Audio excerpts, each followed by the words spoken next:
Not weird to you? You're so frozen. You're cutting in and out on the screen, so it just Yeah, my internet is bad right now. It looks like hello. Welcome to The Vibe Has Spoken. This is the last episode before the finale. And then we'll do some fun shit, maybe. We'll see. I'm Adelaide. I'm the gay one. This is Cameron. He did theater. I'm Cameron. I'm the one that people think is gay, but is actually very straight. So, this was an episode. It was. Yes, I agree. Yeah. It was good. It wasn't anything super exciting or amazing, but it was a good, solid episode of Survivor. Like basically all but one episode of the season. So let's just jump right into it. First things first, post-tribal reaction. Everyone hates Julie, but half of them are pretending to hate her, which is sort of a theme of the whole episode. But something I really like is that Julie just sort of like runs with it and gets sort of crazy in a way that I haven't seen in a very long time. And it's not like Carolyn or Jam Jam where that's just like who they are. Julie just sort of like releases all her inhibitions. And I think it makes really good TV. Yeah. Like I've said for a while, like Julie kind of annoys me a little bit because Julie very much plays in like the old school mold of like, you wrote my name down, I'm coming after you. And I'm like, this is a very dynamic game. Like, just because someone wrote your name down doesn't mean they never want to work with you. They have no interest in working with you. It just means like, hey, at this vote, it was my best move to write your name down. It doesn't mean I hate you. It doesn't mean that it's always my best move to write your name down. It just means like, hey, I had to do it for this point in time. And she's like, no, I am vindictive and I'm after you forever. And it's like, okay, sure. Why not? I do think she's playing the game well. Like, I think immediately after Tribal, she worked with Dee and basically, like, everyone's like, oh my god, don't talk to them. But then Dee, who honestly sort of carried this episode a little bit, fully convinces Austin that, like, I didn't tell her I don't know you want, because Austin is thinking with his dick, fellas, I'm not one of you, but I get it. Stop it. Get some help. Go to therapy. Work your issues out.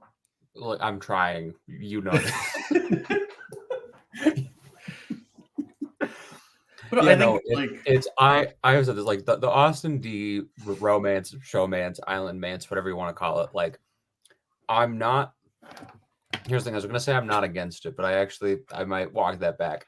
I'm not distinctly like, oh, I hate it, but the way I phrased it today while watching it was Austin and D, and I talked about this last week, and I'll talk about it again this week. Like, Austin and D are a showmance for people who were popular in high school, derogatory. Like if like people who bullied me in high school are the kind of people that are really into and really supportive of the Austin and D relationship. But the nerds and the weirdos and the freaks and the losers like me, and then in brackets next to it we'll put whatever the opposite of the word derogatory is, like supportive.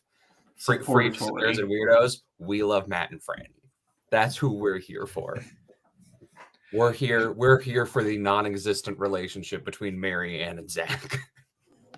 I want to pull up an image, also because I don't really know if it sent in Facebook Messenger for you, but I saw it on Twitter. I thought it was funny. We'll get to it later, but something very funny.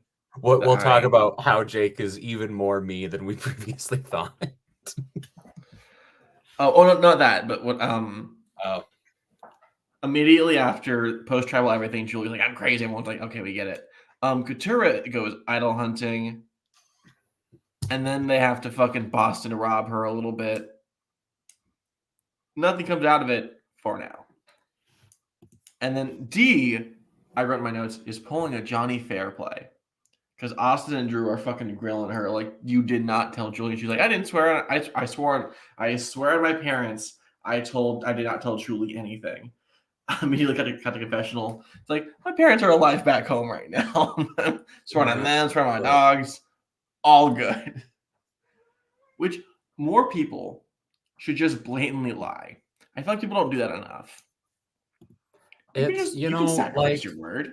Like, people it's been too long since we've had a person who was like incredibly openly duplicitous all of the time on Survivor. Like,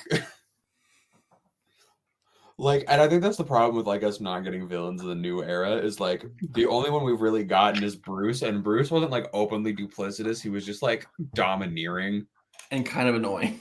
Yeah, I guess the closest we've had to probably like an openly duplicitous villain in the new era, because I just remembered Bruce is not our first villain of the new era. Bruce is not our first villain of the new era. We're forgetting a villain. We're forgetting a villain of the new era and also the real world. Anti-vaxxer Tori Meehan. Shan. Also Shan. It's like she literally had her own theme song for villainy. Listen. If you like Survivor 41, if you're a fan of Survivor 41, you're like, that's a great season. Why? Stop it. Get some help. It's not. It's in my like bottom 3 seasons of all time. I think I think it might be like just out of my bottom 5, but it's like close. It's there. I get it. It's bad. And to be fair, like this is coming from a person who I have not watched Survivor Thailand. I have not watched. That's probably the only Thailand, really right? bad. This is probably the only really bad one I haven't seen. What else haven't you seen? I thought you said everything besides Thailand. No, there's a couple of old school ones that I'm like maybe, but I have no memory of it. Like I can confidently state like everything after Guatemala I watched live on TV when it was airing. Except for Heroes versus Healers versus Hustlers, I just somehow missed that one. And you know what? I'm not mad about it. Yeah. I will say, if I had to watch that shit live and witness Christy lose, I might. If you thought my reaction to Gabler winning was bad. Yeah. It's I mean, I would have voted for Ryan, but that's just me. Chrissy is so mother though. I love her. And then we get to, go ahead. I was gonna say, is there anything really more before the reward challenge, other than just like Julie being upset, Katura looking for an idol, and then no, I think it was mostly just trying to like basically like manage Julie and just like deal with her a little bit, which no one really needs to. But yeah, we get the reward challenge. We got another reward challenge. Holy shit! Where they gotta jump. Why fucking camera froze? I'll reset that here in a few minutes, and like after I say this. They gotta get on a barrel, and they gotta roll on the barrel. I gotta get some keys to unlock a slide puzzle. Honestly, I enjoyed this challenge. Haven't seen barrel rolling in fucking years. That slide puzzle in my closet. Did you get it from Carson in his new company? No, I got it from my fiance's parents for Christmas 2 years ago, when really the only thing they knew about me was that I like Survivor. Is that really like a quintessential Survivor puzzle that they just like have on standby? No, but they got it on sale. All right, I'll be back in like 2 minutes. Okay, well, I guess I'll talk alone then. Yeah, challenge is fun. Challenge is cool.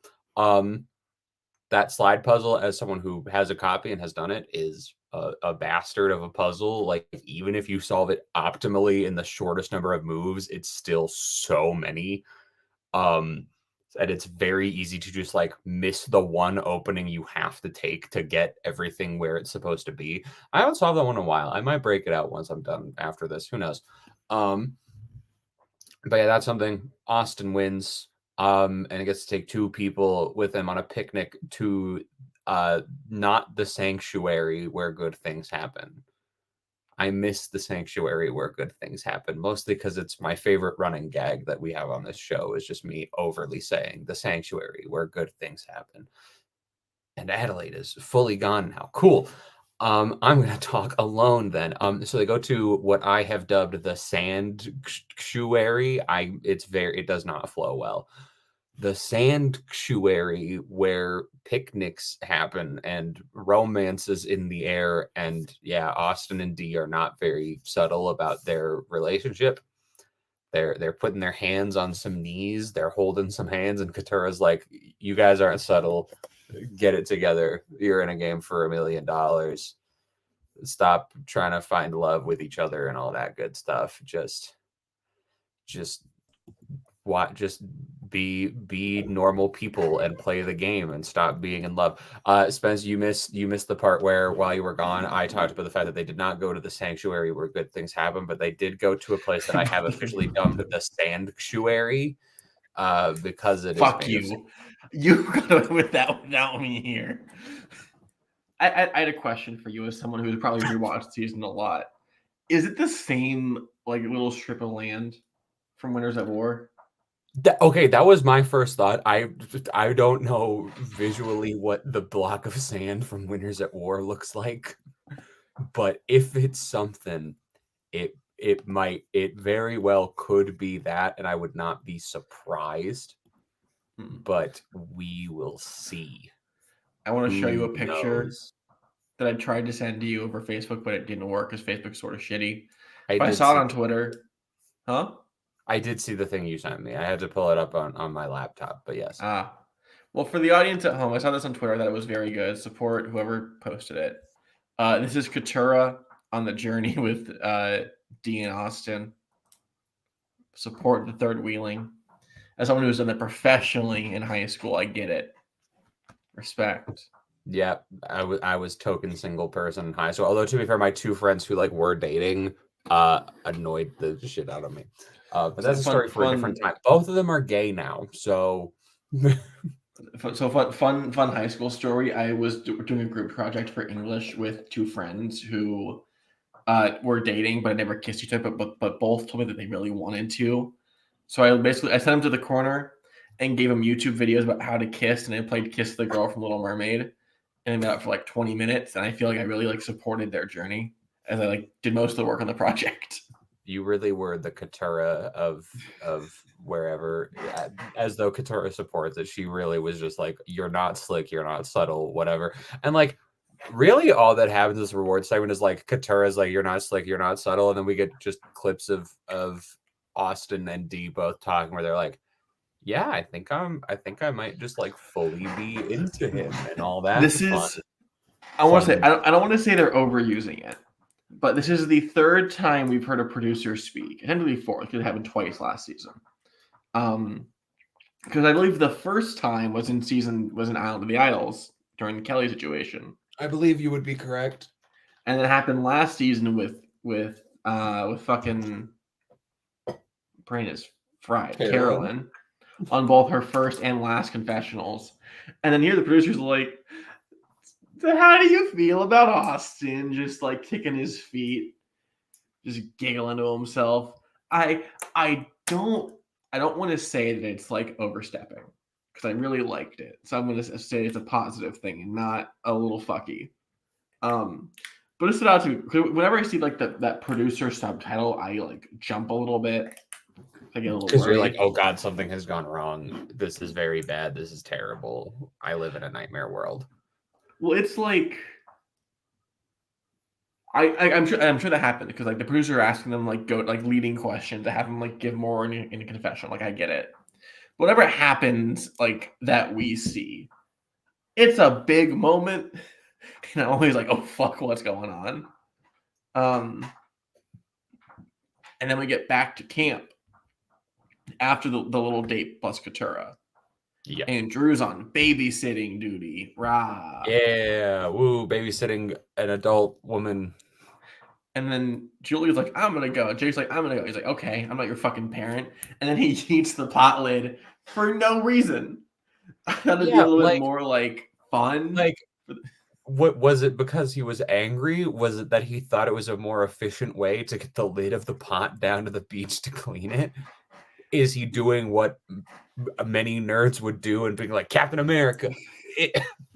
He's pulling a Rodney. He's just mad that he has to do the dishes. Okay, well, That's it. I feel like nowadays pulling a Rodney has a very different context. Where pulling a So he's Rodney just is he's just clearly slurping his own piss. he's just drinking his own piss and not fapping.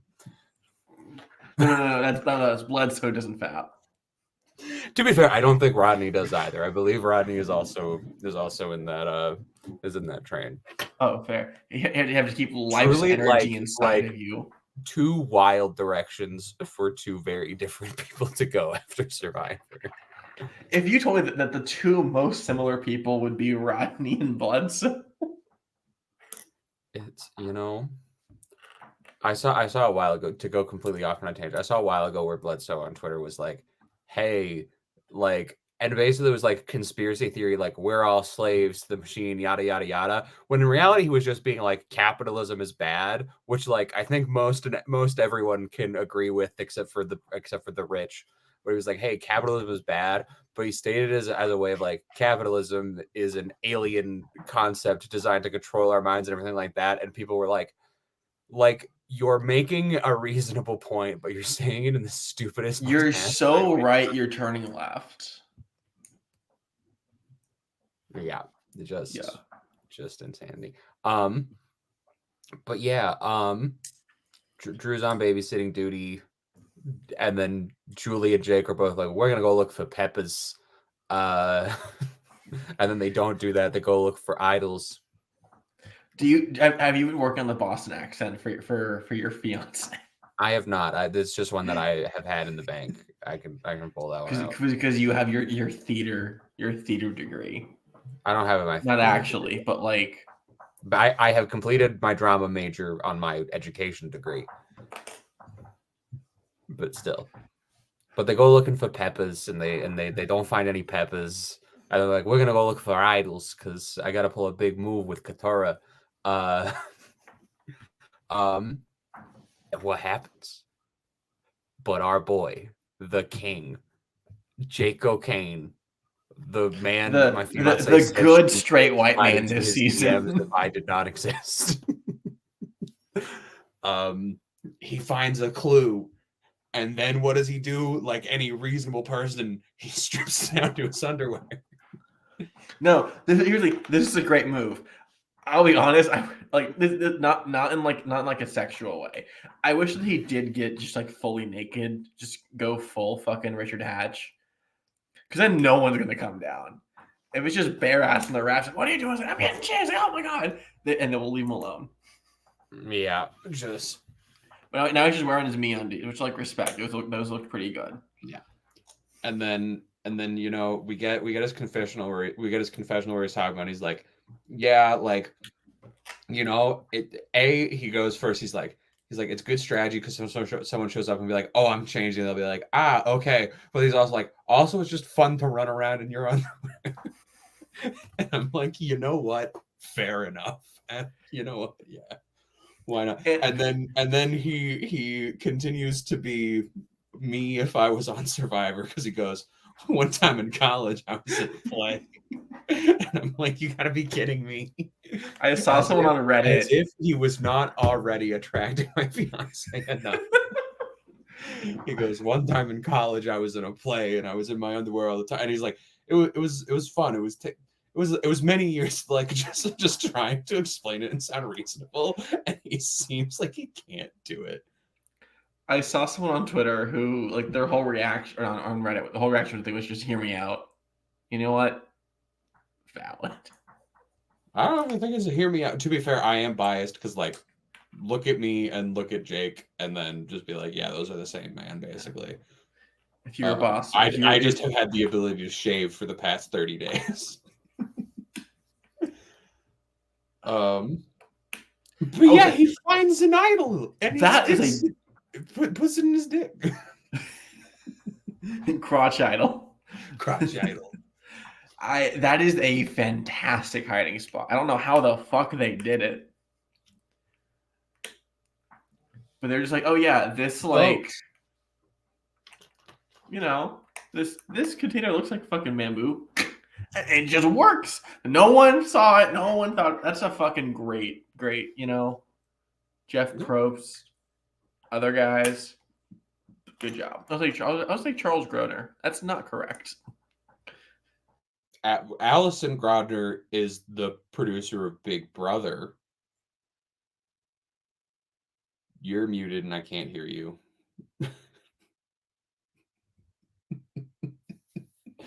We love technical difficulties. We love the internet. Spence is going to leave and come back, and I'm going to be forced to talk about the show by myself for a little bit, I assume. Your internet was the problem. I was thinking of Charles Grodin. Charles Grodin is an actor. I know that now. Allison Grodner is the producer of Big Brother US. How is Allison Grodner obsessed with the fucking Andrew Tate loving swimmer? That makes no sense. Women should be better. Did I cut out? Did you cut out? No, that was just you. Fucking Matt. I didn't cut out. I just didn't respond to whatever it was you said. The fucking Matt likes Andrew Tate. That was a whole issue. Oh, I didn't watch Big Brother 25. I watched for a week and gave up. Bro, I've been watching the worst endgame imaginable. I'm watching Reindeer Games. It's so good. It's better than most seasons of. It's better than nearly every U.S. Big Brother season I've seen. To be fair, I've only seen 4. It is better than 25. Probably worse than 24. We'll see how that goes in the long run. Okay. I guess Challenge. Survivor Classic, sort of. It's been there a few times, not a whole lot. You stand on a board and you balance a ball. Well, this version's new, but it's similar to other things that they've had before. Yeah. This is one of those ones that I want to try because it looks deceptively easy and also really fucking hard. And Jeff says in the challenge that like the dream team did it for 24 minutes. I think Dee probably would have beaten them because she was rock solid the whole time. Well, to be fair, Dee has an unfair advantage because she's used to lifting extra weight on her feet with her massive toes. So she just did the challenge like this and just didn't need anything else. Also, here's the thing: is I need to talk about the challenge was pretty boring. It wasn't very exciting. Like, cool, it's a kind of new challenge, but it wasn't very exciting. But I have a strategic thing in terms of this challenge that I need to call multiple people out on, including Dee, which is why on earth are you keeping the ball where it was when it started? Bring it out into the further circular area, because if you go back even a little from where it started, if your foot goes down more, then it's just rolling back and it's rolling off. We saw that happen to Katura. Put it on the platform so you have more leeway in both directions. But interesting, like the bars have more support there because if it's just on the platform flat, it has nothing. It's going to keep rolling around. It was there's at least some friction to keep it in place. Well, I do get it. Like Katura definitely made the strategy look worse, but I think the Dee like had control of it. Well, like Dee didn't move, and they talked about it, and I was like, cool, great. I could see in a different season. Like, I do wonder if Dee's holding herself back because she's really good in challenges. And we're not getting a lot of confessionals about how like, oh, I need to flop this challenge. I lower my threat. They don't really talk about that on Survivor. People do it, but no one like really mentioned it. It's more of a thing on Big Brother that they like actively bring up every time. Well, I think that's more because in Big Brother, like challenges and wins directly give you power, where in Big Brother or in Survivor they just give you safety. Is it me? Am I gone or are you gone? Yeah, we're both back now. Fair. As I was saying, I think the big thing, the difference between why you do it in Big Brother and not Survivor is like in Big Brother, challenges give you power. And you have to actively choose to use or to not use that power to influence the game. And no matter what you do, you're going to make people annoyed. In Survivor, you just win immunity. And there you go. You have immunity. You're safe. And that's it. Like like- when you win too many, it puts a target on your back, but like not But enough like- you need to actively throw. But like Tommy in 39, like his whole thing, and like because I think a big part of like postseason press was him saying like, no, I like specifically said when I wanted to go out on certain challenges and I did it, and that was way to like lower my threat level, even though I was capable of winning a lot of those comps. Like it's definitely a strategy, and a lot of players do it and they talk about it, just significantly less than Big Brother, where it's we got fucking 2 every week. Yeah. But yeah, D wins. Cool. And we go back to camp. We go back to camp. Yeah, Julie, easy this vote. really felt like an episode where they weren't trying to hide the boot at all. They really weren't. They were no doing it real in like the intrigue vote. to this. In the what the fuck is it called? Like the vote reading videos, whatever the fuck those are called. Voting confessionals. Like they didn't show a lot because there could have been like what happened with the Bruce vote of like, oh yeah, we're all doing this, and oops, actually. But I still think it was like a good move. Maybe we didn't see a whole lot of like, was Drew really that scary? But leads to a D victory, so I support it. Meh. I want to. I don't. I look like D is objectively the best player on this season right now, and it's kind of not close. But also, like, I don't want to see D win. I would find it boring. But I think she's doing like. I think if D wins, I would still call it like one of like the best. I would call it the best New Era season.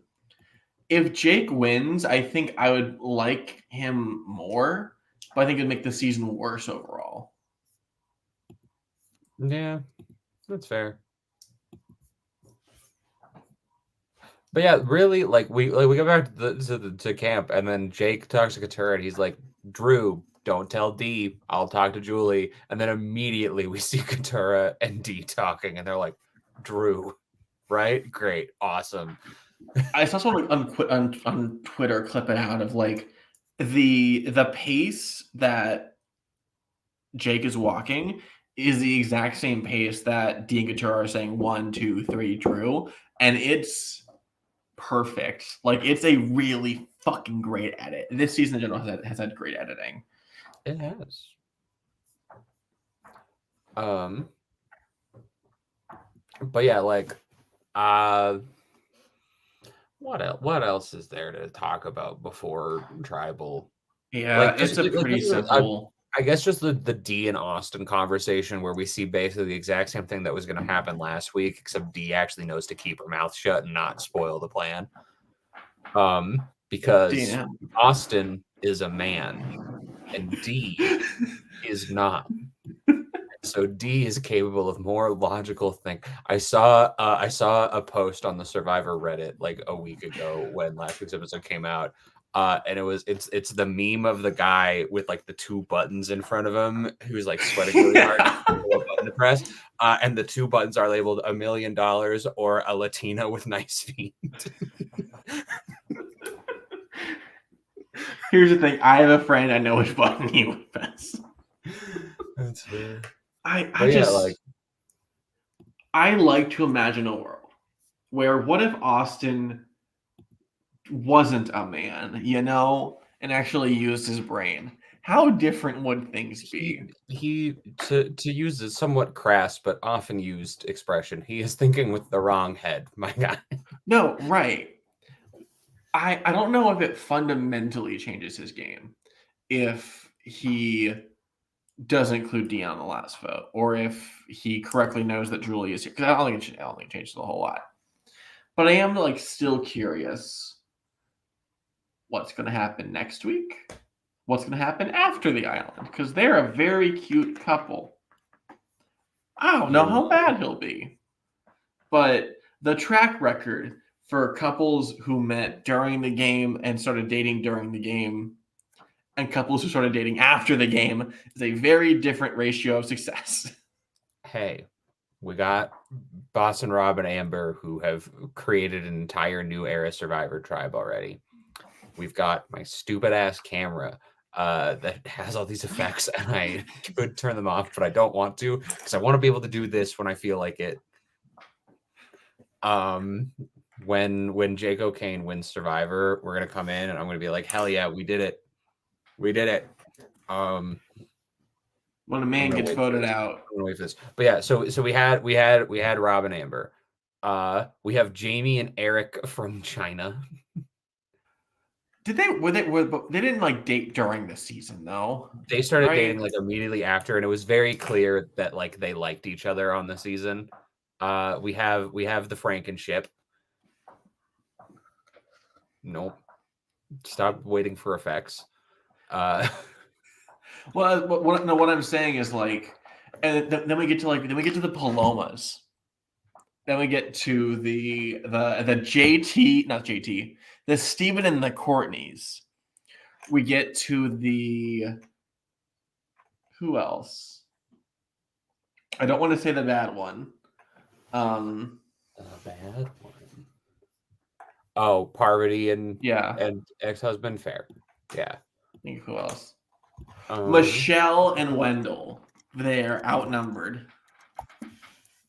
That's fair. I feel like Adam dated.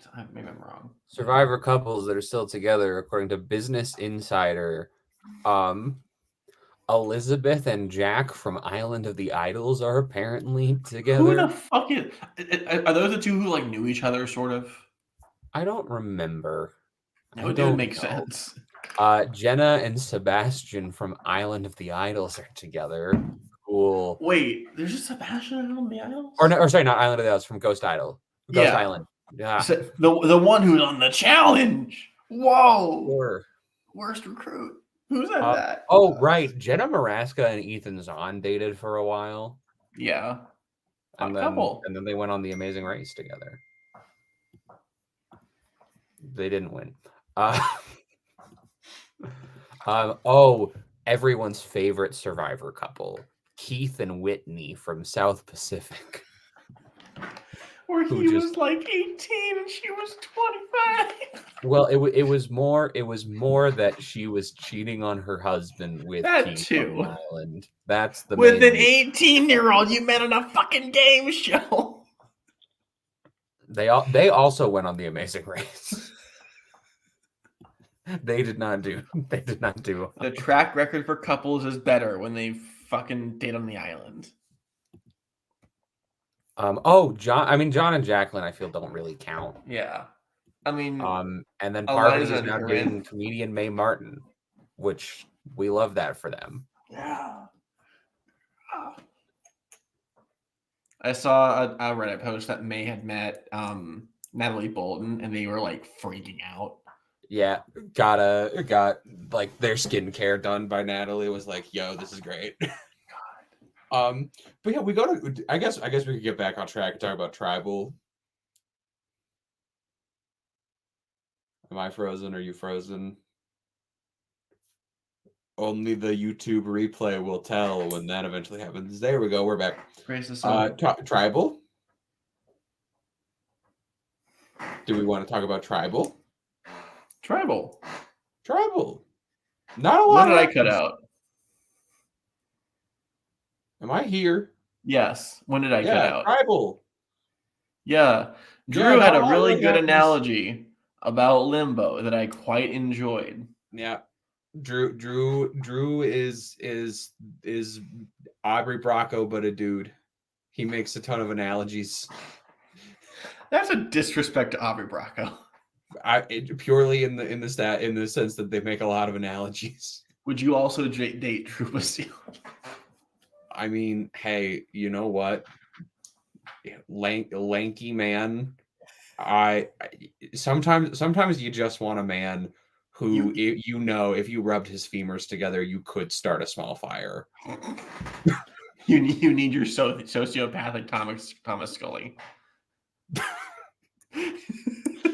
A joke for only people we know. Only us. If you're a random person who doesn't know us watching the show and you know Thomas Scully, how? Subscribe. Also, thanks for watching. I'm Cameron and this is Adelaide. We really need to like put up the name banners from now on when we do this. I don't know what my name banner says, and I'm very scared of what's gonna pop up. That's what I got. But yeah, we go to tribal. Drew makes an analogy, and then Julie's like, "Hey, people don't. I'm not even doing that." And then Julie's like, "Yeah, people don't want to work with me," and that's really the entirety of tribal. People go to vote. Austin plays his amulet for himself, and Drew goes home, and that's really it. This is all that happens. Like, it is very simple. Yeah, I mean, it was a good blindside on Drew. Like, you love to see it, especially when you think Austin could play his idol on Drew, and then he doesn't, and you're like, hell yeah. We could do the thing, but it's not like our name is the problem. I mean, we can change that. Whichever. Yeah, that's next week's problem when we're not live because this show will end at midnight in my time zone, and I'm not starting to record an episode about the finale at midnight. We'll find a time shortly after. It's midnight. It's so bad. That's what you sound like. Drew goes home. We all celebrate. One less white man. Yeah. Yeah. Hey, wait. These white men are dangerous. Thank you. Yes, we are. I mean, if you look at Survivor, how many of us won the game? Too many. Only one is won in the new era, though, which is a pretty big positive. Yeah, but the big negative is that one is Michael Gabler. Stinger for next week. It's the finale. We didn't really get a whole lot of substance. Just shit, big shit. Oh my gosh, there's 5 people and it is the finale. Wow. Austin got his emotional stinger package today, which really finished. I'm like, this dude is not winning. Yeah. Which has everyone gotten one now, or did Julie never get one? I don't think she got one. I don't think Julie ever got one. Yeah, that's weird. But then again, also, if we're reading too much into Edgic, Matt Chat theory is dead this year. So who's to say emotional background package isn't dead this year? Yeah. You know? You want to do the pre-finale? Do we want to just try to rank all 5 people by how likely we think they are to win? Number 1, D. I would agree. And I think number 5, Katura. I think Jake is more likely to win than Katura. I don't disagree. I think my problem is I might put Austin below her. I think Austin's in a real. I'll say Austin's 4. I think we can agree on that. Can we? Here's the thing. If he's there with either D or Julie, if Austin gets to the end with the way he wants to get to the end, then Austin's not winning. I think he only wins if he's with both Bellows, and even that, I think Jake might pitch better. Especially if he's able to. I saw someone talk about this. The final 3 of Julie, Jake, Katura would be very fun because it is 3 lawyers, and 2 of them have not told people that they're lawyers. So you could have Julie come out and be like, I kept a secret from all of you guys. I'm actually a lawyer. And then Katura is like, not to sound like I'm copying your homework, but guess what? Me too. But holy crap, guys! I'm also a lawyer. And I talked with people as well. Jake going into seemed like he has no chance, but he has an idol. And the thing is, the game is still not over. You can still impress and make the moves you need to. Where Survivor: Edge of Extinction, most entertaining season of Survivor, the winner of that season. Spoiler tag for Matthew Chen, who I think hasn't watched it yet. Spoiler tag for Survivor: Edge of Extinction. The winner of that season wasn't in the game until the final 6. and won because he played how he needed to. He played the idol. He played the social strategy. He beat Rick Devens in fire making. Jake can. I mean, I was about to say Jake can do all those things, but Jake can't beat Rick Devens in fire making. Imagine if that's the twist of the season is we do the dawn of a new era thing they wanted to do, where like Rick Devens shows up, but he's just there to beat you at fire making, and if he wins, then he gets to enter the game at the final 3. That'd be so funny. It would be too good. He's like, okay, so Rick Devens, what did you do this game? Oh, the hotel was really nice. I went to this buffet, and you saw what I did like 5 years ago. Yeah, I did it today. Give me the money. But yeah, D is probably number 1, and then like I would say Julie is number 2. Whereas even though I think the edit has shown that she hasn't like done a lot, yeah. I think there's still enough of a jury perception that she's a perceived threat. Or I think Jake has the underdog story, which, as we've seen, Charlie Browning the whole game doesn't really do much, especially when D can claim that she actually came up with the plan, or Couture can counterclaim Jake's plan. Yeah, I think my love for Jake is clouding my judgment of where I should put him on this list. It's okay. Self-love is good. You heard it here first. We endorse it. Yeah, so next week we'll probably film like on Thursday or something like that. I don't know.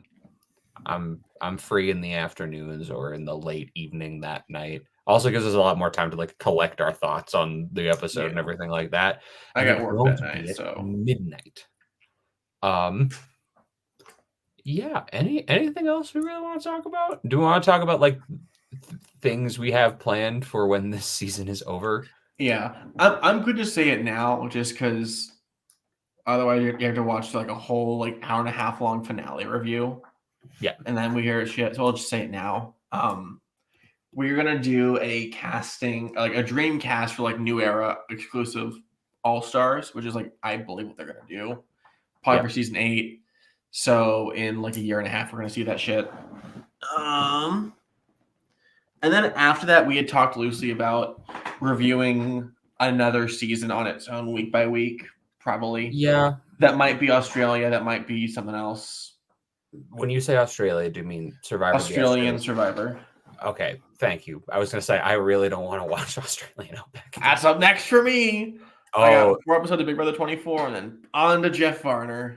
Enjoy the longest season of Survivor ever, both like literally and also timing and pacing wise. I used to have a picture of Jeff Varner, and I traded it. Figgy and woman whose name I don't know, but she seems nice. Oh man, Squid Game competitor Jessica Figueroa. Jessica Figueroa. Say that 10 times fast. I'm scared of saying it. You know what? And we're good for next week. Yeah, we'll be here next week. We'll do a New Era All Stars draft. We'll do like a draft Dreamcast, whatever it is. We'll probably talk about some Australian Survivor things. And we'll do it in our underwear, like Jake, our icon. Hey, I've said it off camera before. I have filmed an episode of this show whilst not wearing pants, and you don't get to know which one it is. The trick question, it's more than one. The person who guesses it correctly gets nothing. You get to be a guest on this show, but only if the person guessing is Jake, okay? Hit us up, baby. All right, wrap the shit up.